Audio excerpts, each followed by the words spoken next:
Welcome back. I'm just going to do a couple of mixed media pages for my art journal.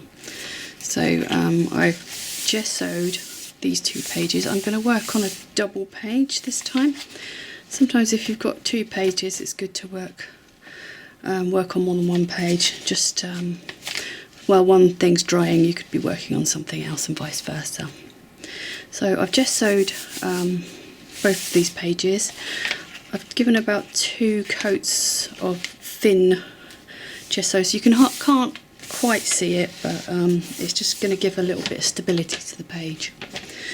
I've looked through my stash of bits and pieces and found out some little bits of material that might come in useful. I'm not quite sure what I'm going to do yet, but it's a matter of playing around with different ideas and different images and just making something kind of work. So all these things I've collected from magazines, or I've printed out, or I've got from some of the free sites from the internet. But be careful when you're getting things from the internet, because obviously you have to be mindful of copyright. And if you're copying someone's image or someone's artwork, it'll be okay for personal use, but if you went on to sell that item or made it into a card or something and you're using someone's artwork, then you'll be in breach of copyright. But if you're just doing it for your own personal fun, you don't have to worry too much about it. So a couple of these things are people have given me. So this is like a die cut image, and also got some coloured card scraps. So it's a matter of thinking, well, what's my colour scheme going to be and what am I going to use? So I quite like, these are kind of like little French postcard type things, so I might use those. I might use this little girl on a bike. I might use some wording, perhaps a bit of greenery. So I'm just going to tear a few things out just to see if they work before I start, just to get an idea of perhaps what I want to use.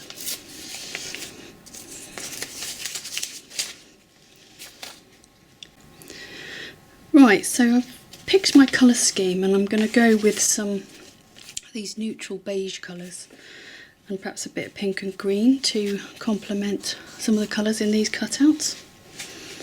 So I've put some acrylic paint on a palette.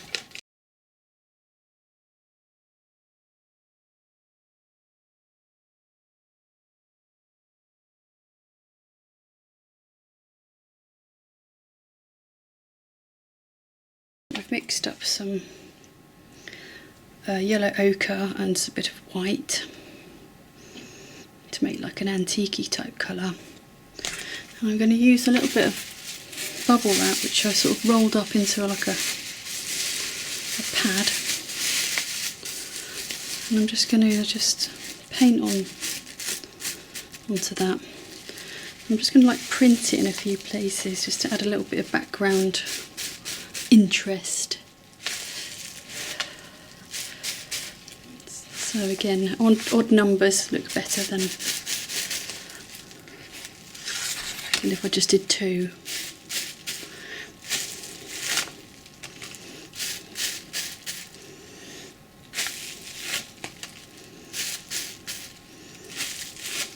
So some of this might get covered up, so I'm not too worried about where I'm positioning things, because the beauty of doing this type of artwork is you can always go over areas that you're not sure about, or you're not, not quite keen on.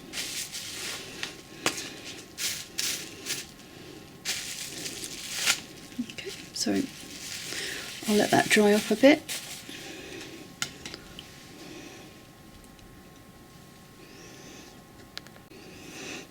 Right, so I'm still waiting for that to dry, but in the meantime I thought I'd just cut out some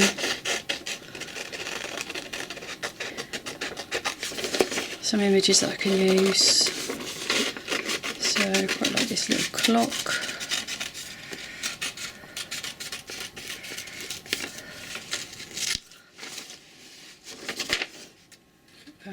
some little blocks here. So remember, you don't have to cut everything precisely. Sometimes it's quite nice to have like a torn edge. Gives something a little bit more sort of like an antique-y type look. And you can also screw things up. You screw something up and then undo it again. It adds a little bit of age to it. And then also can add some spray inks. This is like an antique brownie colour. Just going to just test it on tissue first, make sure it's coming out. I'm just going to put a bit of spray on those things. And I'm not worried about it overlapping onto my page. There's a very subtle sort of antique brown. So I'm just going to let that dry. And I might actually just add a bit onto here as well. Just let that soak in.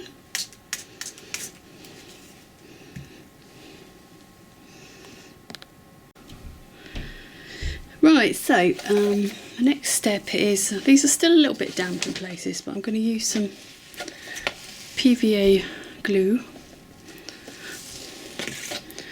just to stick these down in a couple of places. So I might use this one here.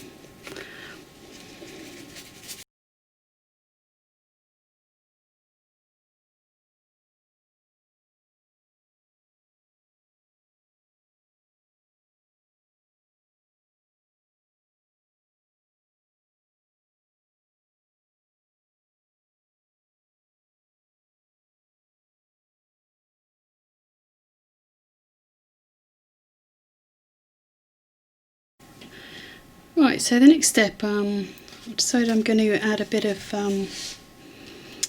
stenciling.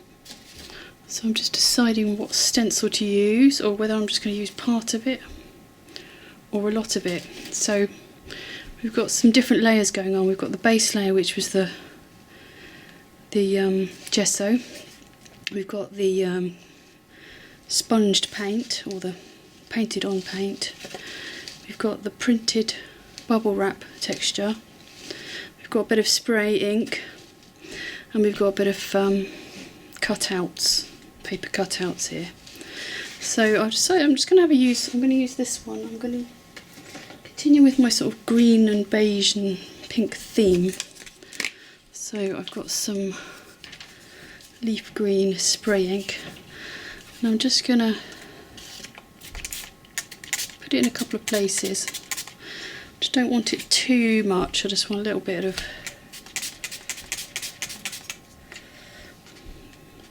just a subtle little bit of a print here and there, just to add a bit of interest. Okay, you can also utilise the drips of the paint just to add a bit more interest. You can also print from the other side, so you'll get the other side of you get the, like, instead of the negative print, you'll get the positive print. So you could try that. That's a little bit of something there. I might just add a little bit of something there. Then we're just going to go and wash that off. Right, for the next stage I'm just going to use a bit of magazine cutouts. I'm just going to fold them in half. I'm just going to make a little heart motif.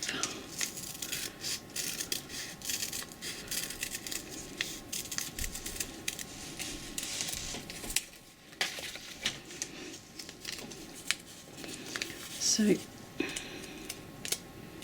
I've got 3 little hearts, which I may or may not use. I'll decide a bit later, but sometimes you you know, you cut things out and you think, oh, that's a bit too much, so I can just leave them there.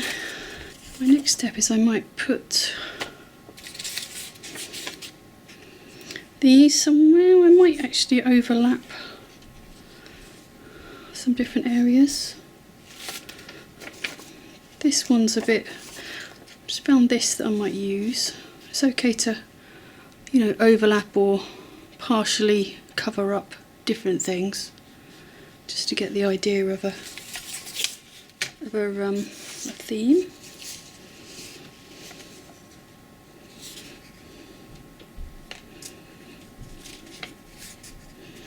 So just playing around with images. I've almost got too much green on that, but I can always bring that back with some other colours and textures. And also this, to me, this is a bit too white, so I might just put a bit of spray on that.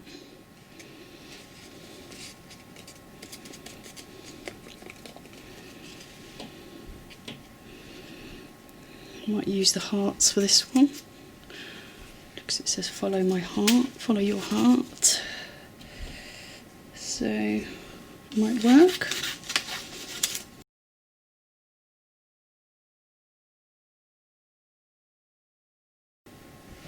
So I think I'll glue that down before I change my mind again.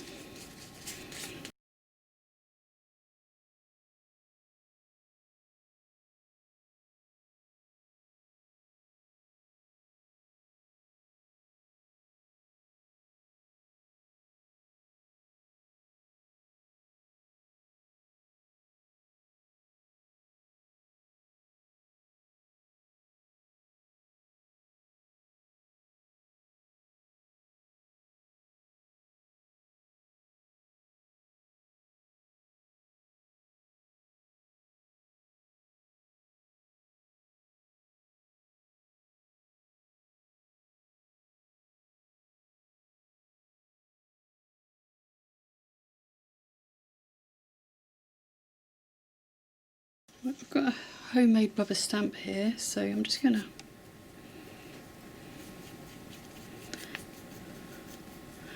paint some green paint on that. You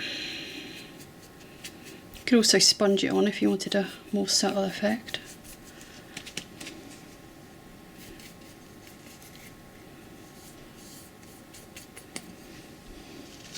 Put this light on might be better.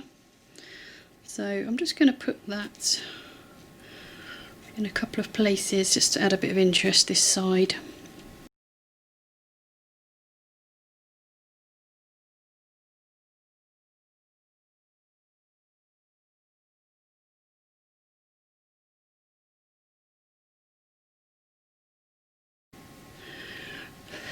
Right, so that's dried off a bit now.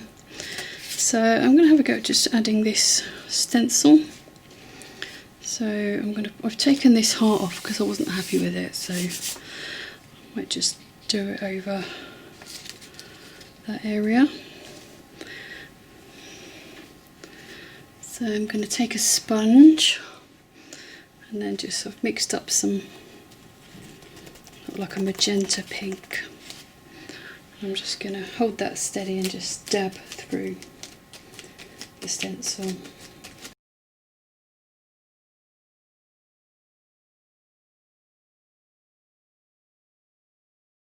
Okay, quite like that. Also found some little bird motifs that I might put in a couple of areas just to add a bit of, I'll put that on there. I still feel like I need something in the middle, but I don't know what.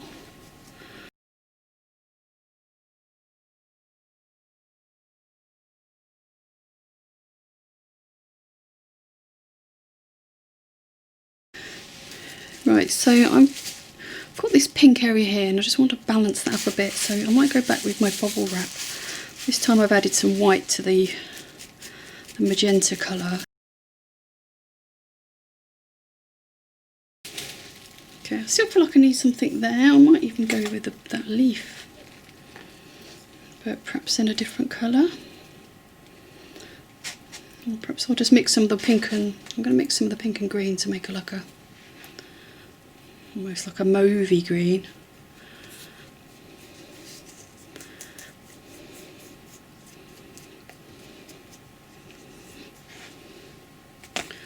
So I'm going to pop that in the middle, I think.